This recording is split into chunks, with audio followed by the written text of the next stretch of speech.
Seguimos en Fuera de Orden, crónica de la desgracia nacional e internacional, plomería informativa. Gracias a todos los que se han suscrito a mi cuenta en Patreon, patreon.com/delaraf. Con tu apoyo me ayudas a seguir creando contenidos para todos. ¿Por qué falla el 30 de abril? ¿Cuáles son los errores principales que se cometieron? Hubo varios, unos conceptuales y otros de práctica. El principal error de arrancada lo expresa Juan Guaidó en las primeras palabras de su intervención ese día, en la madrugada, cuando se dirige por primera vez al país. Escuchen bien.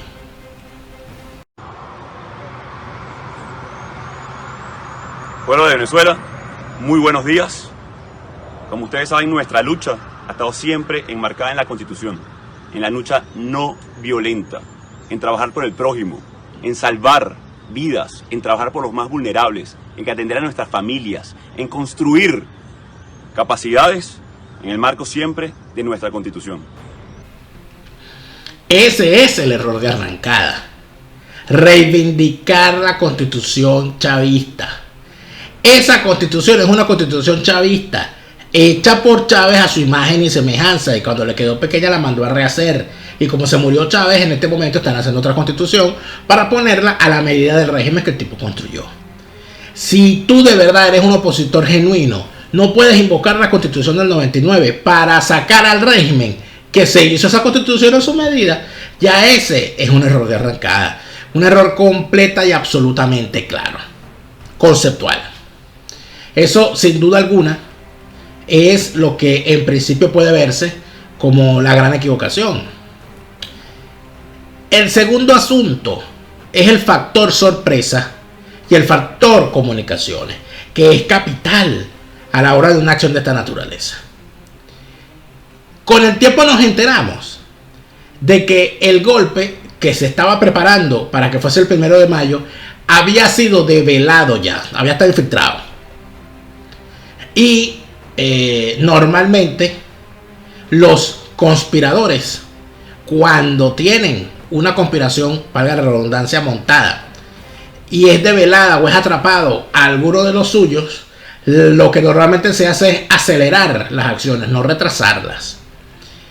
Cuando destituyen de la DICIP a Christopher Figuera, que era pieza fundamental de las acciones, ese era el momento para adelantarse, lo que nos lleva a caer o a realizar otro grave error.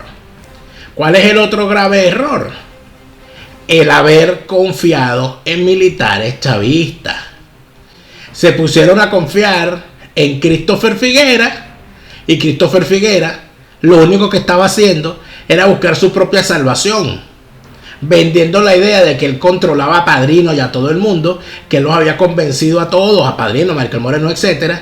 Y lo único que quería Christopher Figuera era ganarse el salvoconducto para tirar una parada. Bueno, si la pegamos, quedo yo adentro. Y si no la pegamos, soy una víctima. Ahora soy antichavista, denme asilo y no me quiten los reales.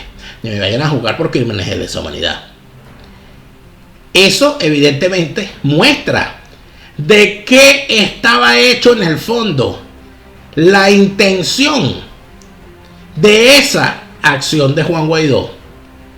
Mostraba que Leopoldo López, que fue el arquitecto de esta actividad, estaba dispuesto a pactar con criminales de lesa humanidad, narcotraficantes, cabezas de carteles de los soles, torturadores, violadores de derechos humanos.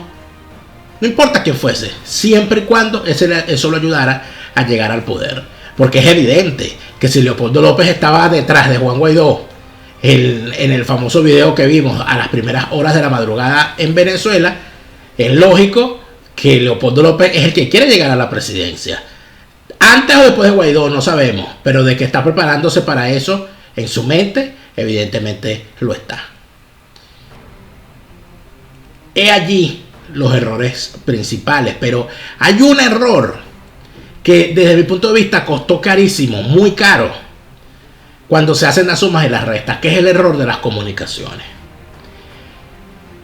En un país, ¿a quién se necesitaba informar de lo que estaba ocurriendo? A los venezolanos dentro de Venezuela y fundamentalmente a los que estaban en Caracas.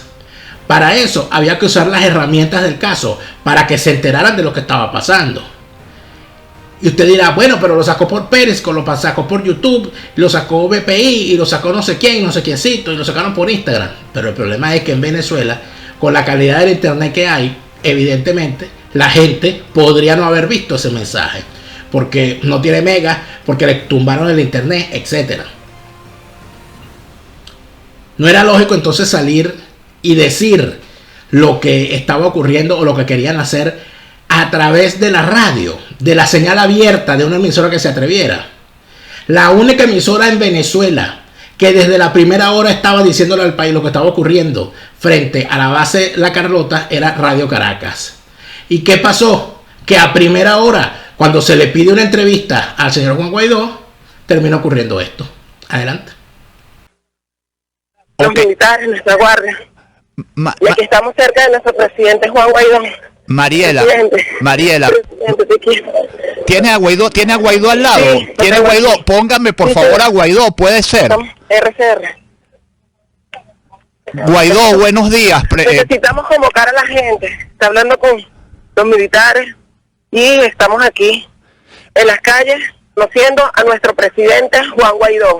Muy bien. ¿Se podrá hablar con Juan Guaidó, Mariela Magallanes? En este momento no, en este pero momento de todas no. formas estamos aquí. Okay. Estoy con el diputado Sergio Vergara. Comuníqueme, dígame, el presidente, páseme vicepresidente. Páseme al diputado Sergio Vergara, por favor, diputado, buenos días, cuénteme la información que está. Diputado, buenos días, cuénteme la información. ¿Cómo está Pedro García Otero aquí? Muchas gracias, diputado Vergara. No sé si hay alguien allí que quisiera conversar conmigo, no sé si Leopoldo López quisiera conversar conmigo en este momento, por ejemplo. Salir al aire. No, bueno, ya cayó la llamada. Pues no. Una emisora que estaba transmitiendo en vivo, en señal abierta, para todo el país, pero especialmente para Caracas, le ofrece la magnífica oportunidad al jefe de la operación, supuestamente que era Juan Guaidó, reivindicándose como comandante en jefe de las Fuerzas Armadas, para dirigirse a los venezolanos dentro de Venezuela, y el señor rechaza la oportunidad. No habla con la emisora. Ojo, le dio una entrevista después, cuando ya todo estaba perdido, a mitad de mañana, que se la hizo, no en este caso Pedro García Otero, que ven ustedes los esfuerzos que hacía para que alguien hablara desde el sitio,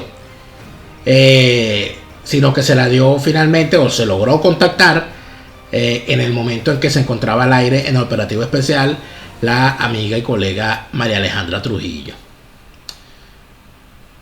Valga decir que Radio Caracas Radio ese día y todo lo que allí trabajamos, pusimos toda la carne en el asador para informar lo que ocurría, cosa que ninguna emisora en Venezuela hizo, ningún medio de comunicación abierto dentro de Venezuela lo hizo.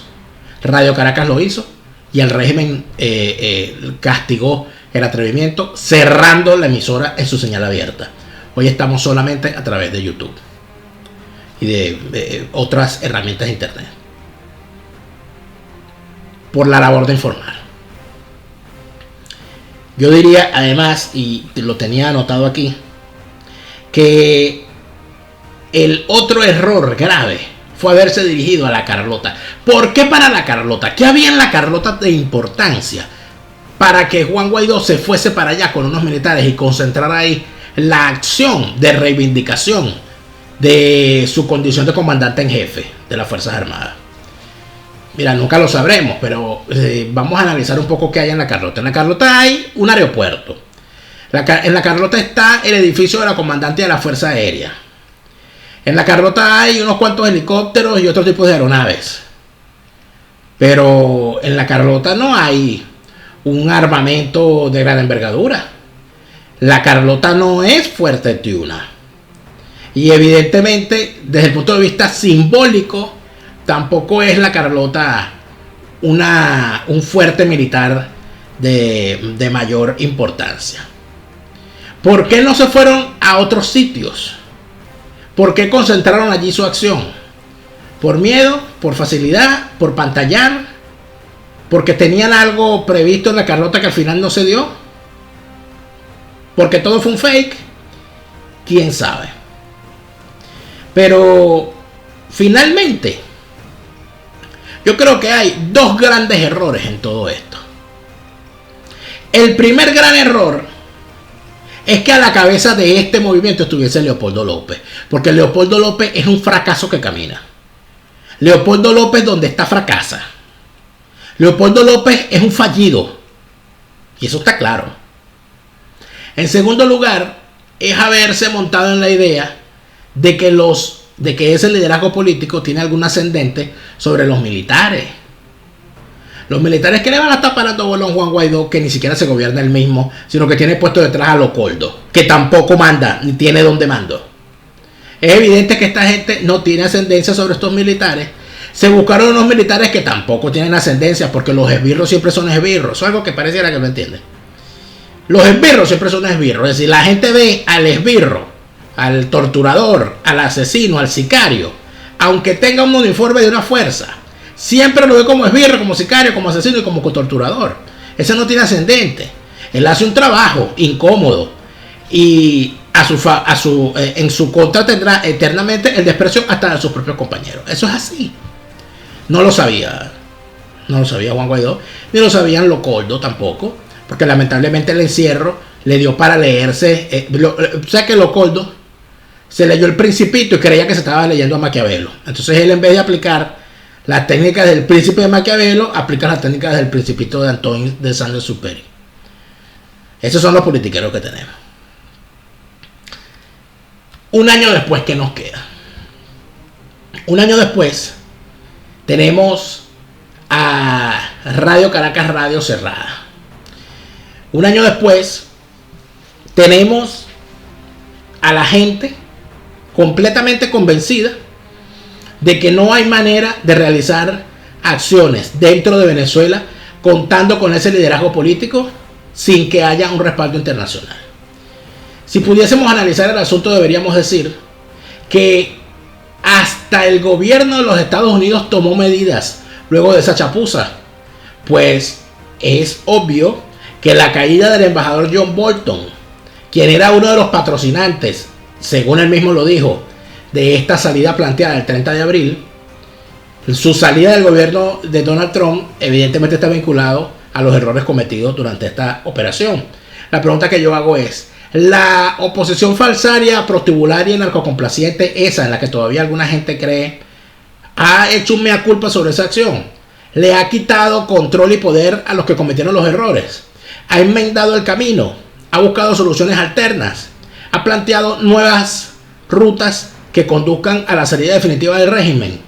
¿Ha entendido que no puede andar confiando en militares ni haciendo llamados dentro de una constitución absoluta y completamente chavista que en nada sirve para derrocar un régimen que se construyó esa constitución a su medida precisamente para apuntalar ese régimen? Pues parece que esta oposición no está dispuesta a aprender, ni está dispuesta a enmendar, simple y llanamente porque no son oposición, eso está perfectamente claro. Un año después del 30 de abril, Juan Guaidó sigue repitiendo frases huecas fabricadas en los laboratorios de los grandísimos estrategas que tiene como guía y todo lo demás, que los cambia de tanto en tanto cuando sus estrategias empiezan a fallar o cuando los reales que les pagan empiezan a apagarse o a acabarse. Evidentemente el país sigue en el peor estado posible. Hemos estado en situaciones que de alguna manera nos colocan como país en la terrible situación de darnos cuenta de lo agobiada que puede estar la sociedad frente a todas estas cosas. Un apagón de semanas en Venezuela.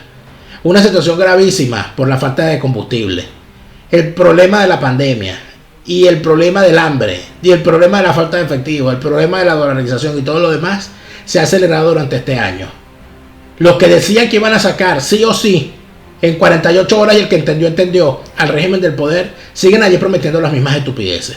Pueden ver ustedes cómo los medios de comunicación alineados con el discurso de Juan Guaidó siguen entrevistando a personajitos que dicen que la invasión está lista y que las cosas se van a acabar pronto, que ya se va a reabrir la embajada de los Estados Unidos en Venezuela y que eso significa que los marines llegarán, patearán la puerta de Miraflores y sacarán a rastras a Nicolás Maduro en pocos minutos.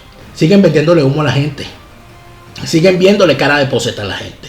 Frente a todo eso, lo único que nosotros podemos hacer es tomar las riendas de nuestras creencias. No podemos seguir permitiendo que esta gente diga para dónde van nuestras vidas. Porque simple y llanamente, poner en las manos de ellos nuestras vidas es prácticamente morirnos. Porque si usted se va a creer, estando fuera de Venezuela, en lo que dice Juan Guaidó y lo que dicen los medios de comunicación que se han puesto a su servicio, de que esto está listo y de que esto está a punto de acabarse, usted seguramente, estando en otro país, pasando lo difícil, dice, yo devuelvo para Venezuela porque ya Juan Guaidó va para Miraflores. Y eso no es verdad. De la misma forma, si usted le cree a Nicolás Maduro cuando dice que el 2020 es el año del despegue económico y que Venezuela está derrotando el coronavirus y todo lo demás, y se devuelve a Venezuela pensando en eso, la va a pasar igual de mal. En tal sentido, lo que nos corresponde a nosotros como sociedad es despertar. No cambia de monstruo. Nosotros lo que tenemos que entender es que estos batracios no quieren el desarrollo del país. Porque mientras la gente sea más pobre y más dependiente, mejor pueden ellos seguir jugando su juego. En tal sentido, lo que nos corresponde a nosotros es crear nuestras propias condiciones, dentro o fuera de Venezuela. Pero no ponernos al servicio de ninguna de estas agendas que lo que quieren es someter a la gente y convertirla en esclavos de esclavos en peores condiciones de las que estamos hoy.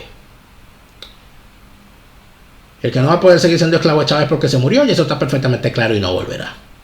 Gracias a todos por habernos acompañado y los esperamos en un nuevo Fuera de Orden. Recuerden que hoy es jueves y estaré, por supuesto, en Agárrate con Patricia Poleo dentro de un ratico. Nos vemos allá. Hasta entonces.